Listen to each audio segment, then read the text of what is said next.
ಲೋಕಸಭಾ ಚುನಾವಣೆಗೆ count down ಶುರುವಾಗಿರುವಂತಹ ಹಿನ್ನೆಲೆಯಲ್ಲಿ B Y Vijayendra ಒಂದ್ ಕಡೆ ಪಕ್ಷ ಸಂಘಟನೆಯನ್ನ ಕೂಡ ಮಾಡ್ತಾ ಇದ್ದಾರೆ. ಲೋಕಸಭಾ ಚುನಾವಣೆಗೆ ಈಗಲಿಂದನೇ ತಯಾರಿಯನ್ನ ಕೂಡ ನಡೆಸ್ತಾ ಇದ್ದಾರೆ ಬಿವೈ ವಿಜಯೇಂದ್ರ. ಅಭ್ಯರ್ಥಿ ಆಯ್ಕೆಗೂ ಮುನ್ನ ಜನರ ನಾಡಿ ಮಿಡಿತವನ್ನ ಅರಿಯೋದಕ್ಕೆ ತಂತ್ರವನ್ನ ಎಣಿತಾ ಇದ್ದಾರೆ. ಜನವರಿ ಮೊದಲ ವಾರದಿಂದಲೇ ವಿಜಯೇಂದ್ರ ರಾಜ್ಯ ಪ್ರವಾಸವನ್ನ ಕೈಗೊಳ್ಳಲಿದ್ದಾರೆ. ಪ್ರತಿ ಜಿಲ್ಲೆ ಟಿಕೆಟ್ ಆಕಾಂಕ್ಷಿಗಳನ್ನ ಭೇಟಿ ಮಾಡಲಿದ್ದಾರೆ ಬಿವೈ ವಿಜಯೇಂದ್ರ.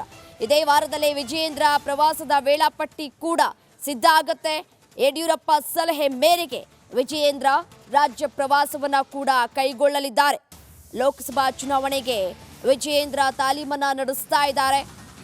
ಇನ್ನು ಕೆಲವೇ ತಿಂಗಳು ಬಾಕಿ ಇರುವಂತಹ ಹಿನ್ನೆಲೆಯಲ್ಲಿ ಹೈಕಮಾಂಡ್ ಒಂದು ಟಾಸ್ಕ್ ಅನ್ನ ಕೂಡ ಕೊಟ್ಟಿದೆ. ಈ ಹಿನ್ನೆಲೆಯಲ್ಲೇ ಕೂಡ ಅವರಿಗೆ ಬಿಜೆಪಿಯಲ್ಲಿ ರಾಜ್ಯಾಧ್ಯಕ್ಷ ಪಟ್ಟವನ್ನ ಕೂಡ ಕಟ್ಟಿರುವಂಥದ್ದು.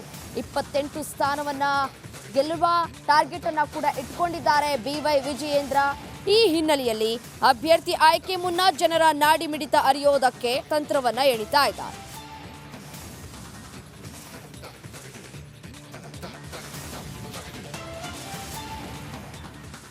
ಇದೇ ವಿಚಾರಕ್ಕೆ ಸಂಬಂಧಪಟ್ಟಂತೆ ನನ್ನ ಕಲೀಗ್ ಸುರೇಶ್ ನೇರ ಸಂಪರ್ಕದಲ್ಲಿ ಜಾಯಿನ್ ಆಗ್ತಾ ಇದ್ದಾರೆ. ಎಸ್ನು ಸುರೇಶ್, ಬಿವೈ ವಿಜಯೇಂದ್ರ ಅವರು ಈಗಲಿಂದಲೇ ಲೋಕಸಭಾ ಚುನಾವಣೆಗೆ ತಯಾರಿ ಮಾಡ್ಕೊಳ್ತಾ ಇರೋ ತರ ಕಾಣಿಸ್ತಾ ಇದೆ. ರಾಜ್ಯ ಪ್ರವಾಸವನ್ನ ಕೂಡ ಕೈಗೊಳ್ಳಲಿದ್ದಾರೆ.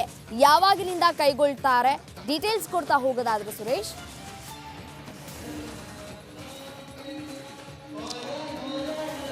ಲೋಕಸಭಾ ಚುನಾವಣೆಗೆ ಅಭ್ಯರ್ಥಿಗಳ ಆಯ್ಕೆ ಪ್ರಕ್ರಿಯೆ ಆರಂಭ ಆಗೋದಕ್ಕೂ ಮುನ್ನ ಬಿವೈ ವಿಜಯೇಂದ್ರ ಅವರು ಇಡೀ ರಾಜ್ಯವನ್ನು ಒಮ್ಮೆ ಸುತ್ತಾಡಿ ಬರೋದಕ್ಕೆ ಹೊರಟಿದ್ದಾರೆ. ಸೊ ಈ ಕುರಿತಂತೆ ರಿಪಬ್ಲಿಕ್ ಕನ್ನಡಕ್ಕೆ ಎಕ್ಸ್ಕ್ಲೂಸಿವ್ ಮಾಹಿತಿ ಲಭ್ಯವಾಗಿರ್ತಕ್ಕಂಥದ್ದು.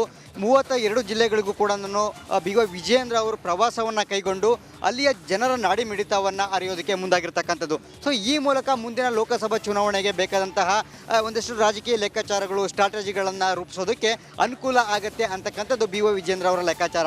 ಜೊತೆಗೆ ಮುಂದೆ ಜಿಲ್ಲಾ ಸಮಿತಿಗಳಿಗೂ ಕೂಡ ಇನ್ನು ನೇಮಕಾತಿಗಳು ಕೂಡ ಇರತಕ್ಕಂಥದ್ದು. ಸೊ ಹೀಗಾಗಿ ಈ ಒಟ್ಟಾರೆಯಾಗಿ ಎಲ್ಲ ಜಿಲ್ಲೆಗಳನ್ನು ಕೂಡ ಕವರ್ ಮಾಡೋದರ ಮೂಲಕ ಮುಂದಿನ ಲೋಕಸಭಾ ಚುನಾವಣೆಗೆ ಲೋಕಸಭಾ ಅಭ್ಯರ್ಥಿಗಳ ಆಯ್ಕೆಯ ವೇಳೆ ಇರತಕ್ಕಂತಹ ಆಕಾಂಕ್ಷಿಗಳು ಯಾರೆಲ್ಲ ಇದ್ದಾರೆ ಅವರೆಲ್ಲರ ಮಾಹಿತಿಯನ್ನು ಕೂಡ ಕಲೆ ಹಾಕ್ದಂತೆ ಆಗುತ್ತೆ. ಜೊತೆಗೆ ಜಿಲ್ಲೆಗೆ ಹೋದಂಥ ಸಂದರ್ಭದಲ್ಲಿ ಅಲ್ಲಿ ಎಲ್ಲ ಸಮುದಾಯಗಳ ನಾಯಕರು ಕೂಡ, ಪ್ರಬಲ ಸಮುದಾಯಗಳಂತಹ ಒಕ್ಕಲಿಗ ಸಮುದಾಯದ ನಾಯಕರಿರ್ಬೋದು, ಲಿಂಗಾಯತ ಸಮುದಾಯದ ನಾಯಕರಿರ್ಬೋದು, ಹಾಗೆ ಕುರುಬ ಇರ್ಬೋದು, ಹಾಗೆಯೇ ಅಂದರೆ ಎಲ್ಲ ರೀತಿಯ ಸಮುದಾಯದ ನಾಯಕರನ್ನು ಕೂಡ ಅಲ್ಲಿ ಭೇಟಿಯಾಗುವಂಥದ್ದು. ಜೊತೆಗೆ ಅವರನ್ನು ವಿಶ್ವಾಸಕ್ಕೆ ತೆಗೆದುಕೊಳ್ಳುವಂತಹ ಕೆಲಸವನ್ನು ಬಿವೈ ವಿಜಯೇಂದ್ರ ಅವರು ಮಾಡ್ತಾರೆ. ಜೊತೆಗೆ ಜಿಲ್ಲಾ ಮಟ್ಟದಲ್ಲಿ ಭೇಟಿ ಕೊಟ್ಟಂಥ ಸಮಯದಲ್ಲಿ ಒಂದು ಚಿಕ್ಕದ ಪುಟ್ಟದಾಗಿ ಒಂದಷ್ಟು ಸಭೆಗಳನ್ನು ಕೂಡ ಅಲ್ಲಿ ಆಯೋಜನೆಯನ್ನು ಮಾಡ್ತಕ್ಕದಕ್ಕೆ ಮುಂದಾಗಿದ್ದಾರೆ. ಈ ಮೂಲಕ ಅಲ್ಲಿ ಸಮುದಾಯದ ಎಲ್ಲ ನಾಯಕರಿಗೂ ಕೂಡ BJPಯನ್ನು ಬೆಂಬಲಿಸುವಂತೆ ಬಿವೈ ವಿಜಯೇಂದ್ರ ಅವರು ಒಂದು ಮನವಿಯನ್ನು ಮಾಡಿಕೊಳ್ಳುವಂಥದ್ದು. ಸೊ ಈ ಮೂಲಕ ಮುಂದಿನ ಲೋಕಸಭಾ ಚುನಾವಣೆಗೆ ನಿರೀಕ್ಷಿತ ಗೆಲುವಿಗೆ ಒಂದಷ್ಟು ಹೊಸ ಲೆಕ್ಕಾಚಾರದೊಂದಿಗೆ ರಾಜ್ಯ ಪ್ರವಾಸವನ್ನು ಮಾಡ್ತಾ ಇರ್ತಕ್ಕಂಥದ್ದು. ಸೊ ಈಗ ಇದೇ ವಿಚಾರವಾಗಿ BS ಯಡಿಯೂರಪ್ಪನವರು ಕೂಡ ಅವರು ತಮ್ಮ ಏನು ತಂದೆ ಇದ್ದಾರೆ ಅವರು ಕೂಡ ಬಿವೈ ವಿಜಯೇಂದ್ರ ಅವ್ರಿಗೆ ಮೊದಲನೇದಾಗಿ ನೀವು ರಾಜ್ಯ ಪ್ರವಾಸವನ್ನು ಮಾಡ್ಕೊಂಡು ಬಾ, ಸುತ್ತಾಡು.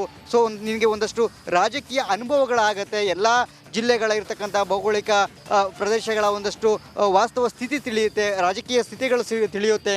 ಜೊತೆಗೆ ಆಕಾಂಕ್ಷಿಗಳು, ಪರ ವಿರೋಧ ಇರುವಂಥ ಚರ್ಚೆಗಳು, ಮತ್ತು BJP ಪರ ಅಲೆ, ಕಾಂಗ್ರೆಸ್ನ ಪರ ಅಲೆ ಇರುವಂಥದ್ದು, ಜೊತೆಗೆ ಯಾವ ಪಕ್ಷ ಯಾವ ಜಿಲ್ಲೆಯಲ್ಲಿ ಪ್ರಬಲವಾಗಿದೆ ಅದಕ್ಕೆ ತಕ್ಕಂತೆ ಯಾವ ರೀತಿಯಾಗಿ ಸ್ಟ್ರಾಟಜಿಗಳನ್ನ ರೂಪಿಸ್ಬೋದು, ಇದೆಲ್ಲದೂ ಕೂಡ ಒಂದು ಅನುಭವ ಆಗತ್ತೆ. ಸೊ ಹೀಗಾಗಿ ಲೋಕಸಭಾ ಚುನಾವಣೆಗೆ ಅಭ್ಯರ್ಥಿಗಳ ಆಯ್ಕೆಗೂ ಮುನ್ನ ಇಡೀ ರಾಜ್ಯವನ್ನು ಸುತ್ತಾಡಿ ಬಾ ಅಂತ ಹೇಳ್ಬಿಟ್ಟು ಯಡಿಯೂರಪ್ಪರು ಕೂಡ ಸಲಹೆಯನ್ನು ಕೊಟ್ಟಿರ್ತಕ್ಕಂಥದ್ದು.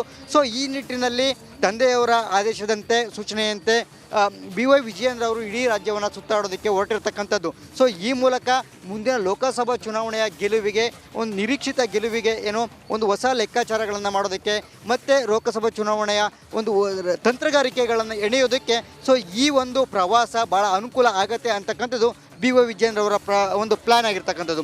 ಸೊ ಈ ನಿಟ್ಟಿನಲ್ಲೇ ಈಗಾಗಲೇ ಅಂದರೆ ರಾಜ್ಯ BJPಯಿಂದ ಬಿವೈ ವಿಜಯೇಂದ್ರ ಅವರ ಒಂದು ಏನು ಪ್ರವಾಸದ ಪ್ಲಾನ್ಗಳು ಕೂಡ ಸಿದ್ಧ ಆಗ್ತಿದೆ ಅಂತಕ್ಕಂಥದ್ದು ನಮಗೆ ತಿಳಿದು ಬಂದಿರುವಂತಹ ಮಾಹಿತಿ.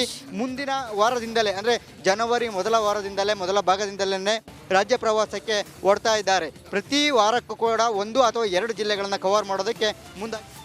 ರೈಟ್, ಧನ್ಯವಾದ ತಮ್ಮೆಲ್ಲ ಮಾಹಿತಿಗಾಗಿ ಸುರೇಶ್.